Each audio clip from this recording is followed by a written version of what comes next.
Everybody has that one moment, that one experience that stands out amongst all the absolutely amazing things you experience in the Holy Land. For me, it would have to be the Rock of Agony in the Garden of Gethsemane. Like others, I had an image in my head of what it looked like from all the paintings I'd seen, but it wasn't like any of them.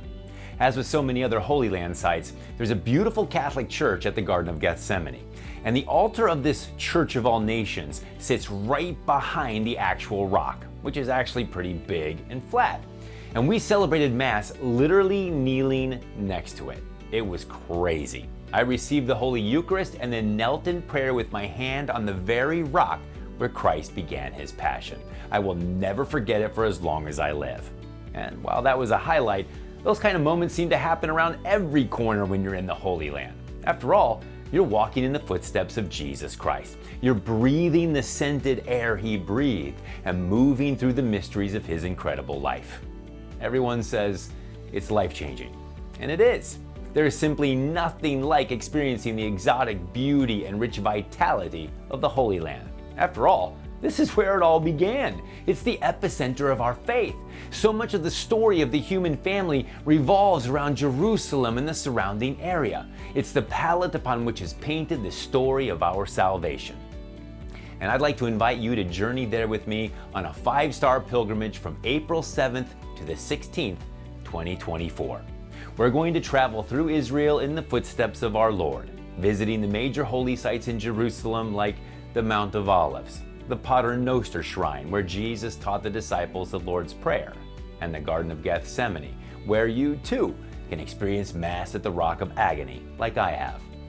We'll pray at the Western Wall, the last remnant of the Jerusalem Temple destroyed by the Romans in 70 AD, and the upper room on Mount Zion, where Jesus and the disciples celebrated the Last Supper.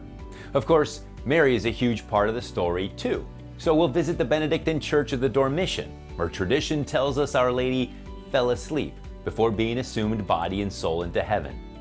In addition to all the amazing sights in Jerusalem, our itinerary includes Bethlehem, where we'll celebrate Mass in the Grotto of the Nativity, the Jordan River, where Christ was baptized, Caesarea, Nazareth, and Cana, site of the most famous wedding in history and Christ's first miracle. We'll stay in Tiberias, take a boat onto the Sea of Galilee, have Mass at the site of the Transfiguration on Mount Tabor, where Christ ever so slightly pulled back the veil of heaven and dazzled the disciples with his divinity. We'll see the Dead Sea Scrolls at Qumran, Tagba, where Christ fed the 5,000, and have the opportunity to float on the Dead Sea, the lowest and saltiest place on earth. Of course, no tour of the Holy Land would be complete without treading the way of the cross, the Via Dolorosa. After praying and meditating on the Stations of the Cross as we move through the Old City, we'll arrive at the most holy site of all, Calvary, the site of the crucifixion. You can literally reach down and touch the rock where Christ's cross was mounted and see where the ground was split in two when he gave up his spirit. Following the path of our Lord, we'll continue a few more steps to his tomb before celebrating our glorious salvation and the sacrifice of the Mass at the Church of the Holy Sepulchre, where you can enter the very tomb of Christ and touch where he laid for 3 days. Does it get any better? And I didn't even get to everything. The Pool of Bethesda, the home of Mary's parents, Joachim and Anne, the Mount of Beatitudes, where Christ gave the Sermon on the Mount. It's all there. Simply put, this trip is the Bible come alive. You know, over the course of centuries, tens of millions of people have made this trip. Some literally risked life and limb to get to the Holy Land. Why? They did it for love, the love of Jesus Christ. They wanted to more fully experience his world. Can you imagine celebrating the sacrifice of the Mass where it all began? And we listen to the gospel in the liturgy, but in the Holy Land, it transforms from words on a page to words in your heart.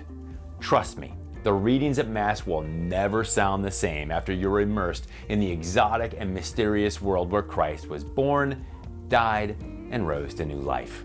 There is simply no experience that can compare to the Holy Land. And while it's a pilgrimage, we're going to experience it all quite comfortably.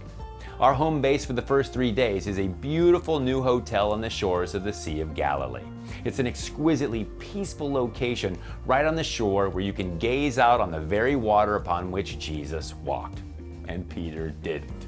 Then we'll head south into Jerusalem and check into a 5-star luxury hotel for the final 5 days. My friends at 206 Tours and I have worked out a fabulous itinerary that includes not only beautiful accommodations in the heart of Jerusalem, but excellent cuisine and the very best guides. Of course, we'll have our very own priests celebrating private masses at amazing holy sites.